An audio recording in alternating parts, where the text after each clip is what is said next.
The Performance Project is a unique performing arts program that's embedded in a social service organization. There's different strands of the program that focus on different areas in terms of age, in terms of artistic expression. So our fellows are emerging artists. Those are artists who are really beginning their journey. It really supports folks to create their first work in progress. They're really creating a piece that represents their artistic vision. I am a multimedia, multidisciplinary artist, mostly focused on performance. I think as a young artist in New York City, one of the biggest challenges is just facing the overwhelming opportunities and lack of direction.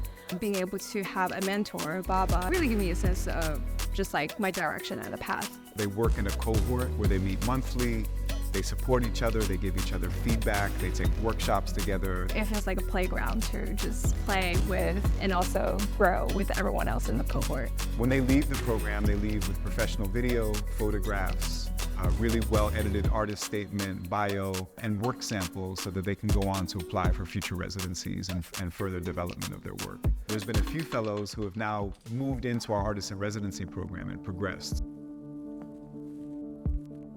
We select artists who are interested in creating new works in dance, theater, music, spoken word poetry. But the key is that they don't want to just create their own vision, but they really want a piece to develop that's in dialogue with the community that they want to connect with. The community aspect is a big part of it, to connect with the community and like incorporate new thought and new stories in the project. I think it was expanding the work in a beautiful way. My work with the Performance Project was about immigrant stories. I'm myself an immigrant. I interviewed students from the adult literacy program. Faustine had a series of conversations with our adult literacy students and then recorded those, and that became part of the soundtrack. I remember when I moved to New York from Costa Rica, I was so innocent. I miss feeling like I have a community. And then her whole company was a company based of immigrant New American folks.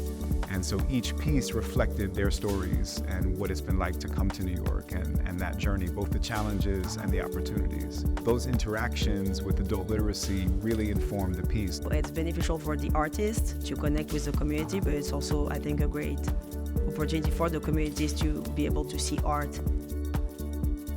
Another area that's been a really exciting project has been the Intergenerational Community Arts Council, which is a program that we do in collaboration with BRIC.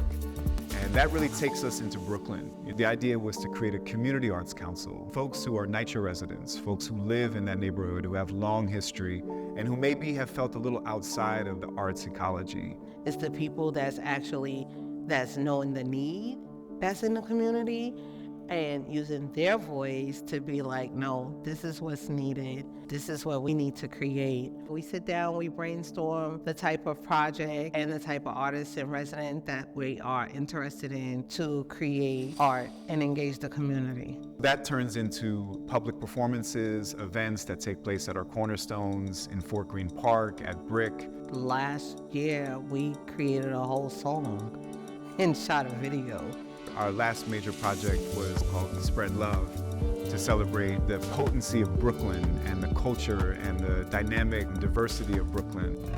You know we should all get together and spread love the Brooklyn way.